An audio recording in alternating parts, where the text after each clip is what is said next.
Hi guys, एक और Sunday and Sunday के साथ आता है सर कैश टेक संडे। बहुत सारी इंटरेस्टिंग अपडेट्स आपके लिए फिर से लेके आ गया हूं। टेलको एंड टेक के लिए आयो तो टाइम स्टैम्प ये रहा, टेलको के लिए आयो तो पहली अपडेट आती है वी की तरफ से। तो वी ने कोची, तिरुवनंतपुरम एंड आगरा के बाद फाइनली अब 5G अपना पुणे के अंदर भी लॉन्च कर दिया है। तो अच्छी बात है, चलो वी धीरे धीरे सही अलग अलग सिटीज में पहुंच तो रहा है अपना 5G लेके। अनलिमिटेड 5G इन्होंने 299 वाले पैकेजेस के अंदर रखा हुआ था, लेकिन अब उसके अंदर एक नया झोलिया आ गया है कि सारे ही ऑपरेटर्स ने, एक मिनट उसको अगली अपडेट में बताता हूं।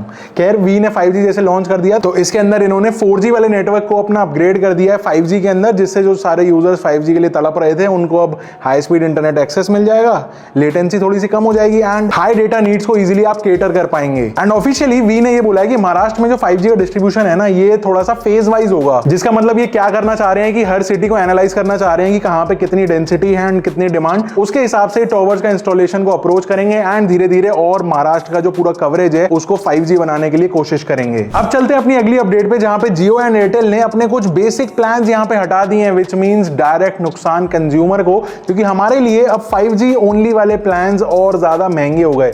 धीरे धीरे टेलीकॉम ऑपरेटर्स अपनी पे आ रहे हैं एंड इसमें ये चाह रहे हैं कि ज्यादा से ज्यादा लोग पैसा दें, क्योंकि इनके खर्चे ज्यादा हैं तो वो निकालेंगे कहां से। नहीं, पहले 5G अनलिमिटेड देके चस्का लगा दिया, अब उसके बाद बेस वाले प्लान्स हटाते जाओ, एज सिंपल एज दैट। जियो की तरफ से 249 वाला प्लान आता था जिसके अंदर 24 दिन की वैलिडिटी थी, 1 GB per day and 100 SMS मिलते थे, वो वहां से हटा दिया है। 209 रुपए का प्लान भी डिसकंटिन्यू हो गया है एंड डिट्टो एयरटेल ने भी सेम किया, 249 वाला प्लान निकाल दिया। मतलब अब एयरटेल का स्टार्टिंग प्लान 299 से ही स्टार्ट होगा। अगर आपके पास कोई सेकेंडरी सिम है जिसको आप एक्टिव रखने के लिए एक सस्ता सा प्लान रिचार्ज करा लेते थे, तो अब टाटा बाय बाय कर दो उन दिनों को। नेक्स्ट अपडेट पे चलते हैं। तो जियो एंड एयरटेल ने जब ये कांड कर लिया तो वी कैसे पीछे रह जाएगा। वी ने भी इन दोनों को देख के फाइनली अपने 5G प्लान को रिवाइज कर दिया है। बेस वाले प्लान के अंदर 299 का प्लान था जो 5G ऑफर कर रहा था, उसको वहां से हटा दिया एंड अब वी सबसे महंगा बेस प्लान वाला ऑफर कर रहा है 340 रुपए का। ये तो जियो एयरटेल से भी 2 कदम ऊपर चला गया। पहले ही इनके पांव जो हैं थोड़े से फंस रहे हैं, कहां पे आप कमेंट करके बताना। एंड सिंपल शब्दों में ये स्टेप बेसिकली कमाई बढ़ाने के लिए ही किया जा रहा है ऑब्वियसली, लेकिन वी का अगर आप फिर भी सपोर्ट करते हो तो बस यही अच्छी बात है कि डिफरेंट सिटीज के अंदर ये लोग 5G धीरे धीरे लॉन्च करते जा रहे हैं। आज वी की बहुत सारी खबरें हैं एंड अगली अपडेट फिर से वी की तरफ से। एंड वी ने एक चीज दिखाई कि भाई बहुत टाइम से इनका जो सब्सक्राइबर बेस था ना, वो गिरे पे गिरा चला जा रहा था, लेकिन अब इनके साथ एक क्रेजी सी चीज हो गई है कि जो रेवेन्यू इनका ड्रॉप हो रहा था, सब्सक्राइबर बेस हो रहा था, वो फाइनली खत्म हो गया एंड वापस से इंक्रीज की तरफ आना स्टार्ट हो गया है। बहुत सारे लोग जियो एंड एयरटेल से परेशान हो गए हैं एंड अब ट्राई करना चाह रहे हैं क्या वी फाइनली उनको कुछ हेल्प आउट कर सकता है या नहीं। मैं अपनी बात करूं तो मैं जियो और एयरटेल दोनों से ही परेशान हूं इस पर्टिकुलर लोकेशन पे। इतने कॉल ड्रॉप, इतना डेटा का खराब चक्कर कि भैया कभी नेट की स्पीड नहीं आ रही होती, कभी कॉल्स ड्रॉप हो रहे होते हैं, कभी आवाज बंद हो जाती है कॉल पे। एंड ये एक नहीं, मेरे आसपास बहुत सारे लोगों ने ऐसा बताया कि ये बहुत कॉमन सा हो गया है। आप बताओ आपका क्या एक्सपीरियंस है, क्या ये बेटर हुई है चीजें पहले से। एक तरफ गवर्नमेंट बात करती है क्वालिटी कंट्रोल की, बढ़िया सर्विसेज की, कि भाई पैसा लिया जा रहा है तो सर्विस अच्छी दी जाए, लेकिन यहाँ पे एक्चुअल में उल्टा हो रहा है भाई, पैसे बढ़ाते चले जा रहे हैं, क्वालिटी डिग्रेड होती जा रही है। आपका क्या मानना है इसके ऊपर, कमेंट करके बताना। अब चलते हैं टेक की तरफ। तो पहली अपडेट आती है चैट जीपीटी की तरफ से। पहले भाई $19 $20 मतलब 1800-1900 रुपए के आसपास का मंथली प्लान चल रहा था। अब चैट जीपीटी ने स्पेशली फॉर इंडिया एक नया प्लान लॉन्च कर दिया है जिसको बोल रहे हैं चैट जीपीटी गो। इसके अंदर जो प्राइसिंग है वो सिर्फ 399 की है एंड इनका जो GPT-5 मॉडल है उसका तो एक्सेस मिलेगा ही, एनहांस्ड लिमिट्स मिलेंगी, थोड़ा सा एडवांस्ड डेटा एनालिटिक्स मिलेंगे एंड थोड़ी बहुत चीजें और है, वो मैं यहाँ पे लिस्ट लगा दूंगा, देख लेना। मेरे हिसाब से भाई बहुत सही है ये, इंडिया स्पेसिफिकली के लिए बड़ी बड़ी कंपनीज काम कर रही हैं। चैट जीपीटी ने तो दिल्ली में ऑफिस भी खोल लिया है, यहाँ शायद बुक कर लिया, खुल जाएगा बहुत जल्दी। पॉइंट ये है कि सारी जैसे परप्लेक्सिटी एआई ने पहले एयरटेल के साथ पार्टनरशिप करके फ्री एआईज बांट दी है, चैट जीपीटी ने यहाँ पे स्पेशली एक सस्ता प्लान निकाला है ओनली फॉर इंडिया।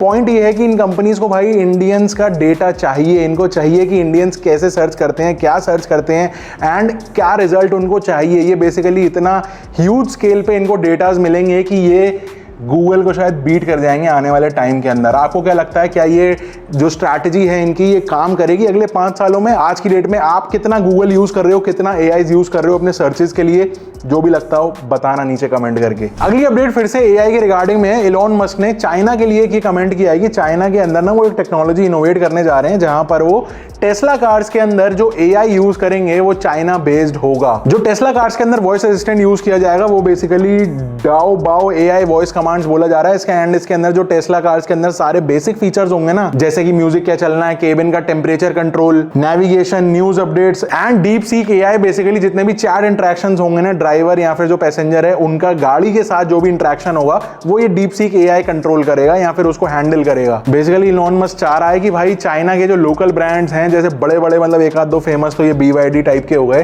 तो उनको टक्कर देने के लिए उसको वहां पे टेरिटरी में एंटर करना होगा, एंड वहां का जो देसीपना है कि कैसे वो लोग अपनी कार्स के अंदर यूसेज में बेटर से बेटर करते जा रहे हैं, वो चीजें टेस्ला के पास कैसे आए उसके लिए उन्होंने ये जुगाड़ बैठाया है। एंड एक इंटरेस्टिंग फैक्ट बताऊं यहाँ पे, ये जो दोनों ही एआई मॉडल्स है ना, चाहे डाओबाओ हो या फिर डीप सीक, ये दोनों ही वोल्केनो इंजन के ऊपर बेस्ड हैं। एंड गेस व्हाट, इस इंजन को कौन कंट्रोल करता है?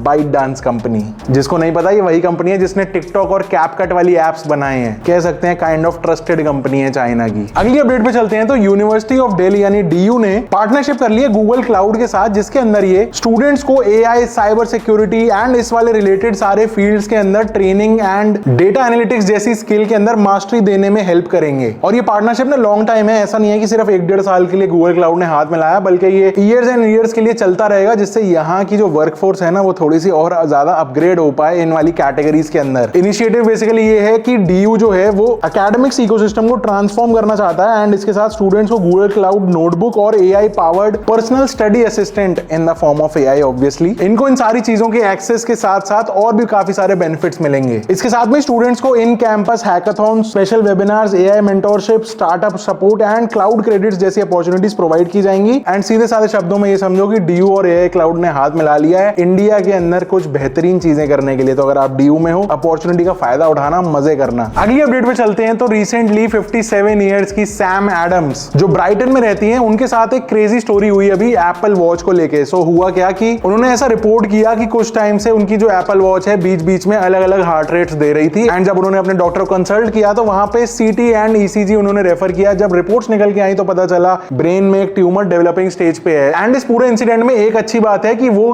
क्योरिंग स्टेज में था एंड फाइनली उसका क्योर हो गया। उन्होंने ऐसा बताया कि पहले वो नॉर्मल स्ट्रेस समझ के उसको इग्नोर कर रहे थे, लेकिन फाइनली जब रिपीटेडली जब रीडिंग्स यहाँ पे आने लगी तो उन्होंने फाइनली डॉक्टर को कंसल्ट करा। एंड ये स्टोरी शेयर करते हुए पूरा इंटरनेट मतलब रीशेयरिंग पे चल रहा है, एंड उन्होंने अपनी वॉच को थैंक यू बोला कि अगर ये रिपोर्ट नहीं करता, वो डॉक्टर को कंसल्ट नहीं करती तो क्या होता भाई, मतलब गड़बड़ हो सकती थी। नहीं मतलब ये बताता तो है भाई, अगर स्मार्ट वॉच एक्चुअल में स्मार्ट है तो बस इन्हीं केसेस से प्रूव होता है ये चीज, नहीं तो कुछ स्मार्ट वॉचेस तो किसी भी ऑब्जेक्ट का हार्ट रेट बताना स्टार्ट कर देती हैं। एंड आज की जो फाइनल अपडेट है वो आती है हमारे इंडियन गवर्नमेंट की तरफ से, जहां पे GST के जो स्लैब्स हैं उसमें कुछ चेंजेस होने वाले हैं। तो हमारी जो टेक इंडस्ट्री है उसके अंदर काफी सारी चीजें हमको शायद रिवाइज्ड प्राइसेस पे मिलेंगी। अभी तक जो बेसिक 4 स्लैब्स हैं वो है 5%, 12%, 18% एंड 28%। तो बोला ये जा रहा है कि 12% एंड 28% ये जो दो स्लैब्स हैं ये दोनों डिसॉल्व हो जाएंगे। 12 वाला चला जाएगा 5 में एंड 28 वाला आ जाएगा 18 में। तो जितने भी बड़े अप्लायंसेस होते हैं ना जिनके ऊपर 28% लगता है, वो शायद अब हमको 10% कम टैक्स के ऊपर मिलना स्टार्ट हो जाएगा, एंड 12% वाली चीजें 5% के अंदर काफी सारी चीजें सस्ती हो जाएंगी। लेकिन ये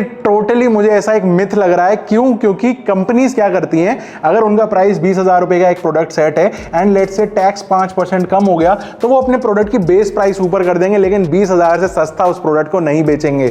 अभी हमारा फायदा है कि कंपनियों का, ये तो आने वाले टाइम में ही पता चलेगा। आप बताओ, आपकी कोई शॉपिंग लिस्ट है कि आपने उनको होल्ड पे रख दिया हो कि भाई GST खबर आ रही है, शायद कुछ फायदा हो जाए, रुक जाता हूं महीना भर। ऑल्सो ये जो नए GST स्लैब्स हैं ये एप्लीकेबल कब होंगे, ये अभी कोई डेट निकल के नहीं आई है, सिर्फ इसके ऊपर चर्चा चल रही है, एक बात रखी गई है, काइंड ऑफ अप्रूवल स्टेजेस के अंदर आप इसको समझ सकते हो। सो ये कुछ था आज के इस पूरे टेक एपिसोड में। अगर आपको पसंद आया हो तो वीडियो को लाइक कर देना, सब्सक्राइब कर देना चैनल को। I'll see you in the next one. Till then, stay safe, stay sarcastic, see ya and goodbye.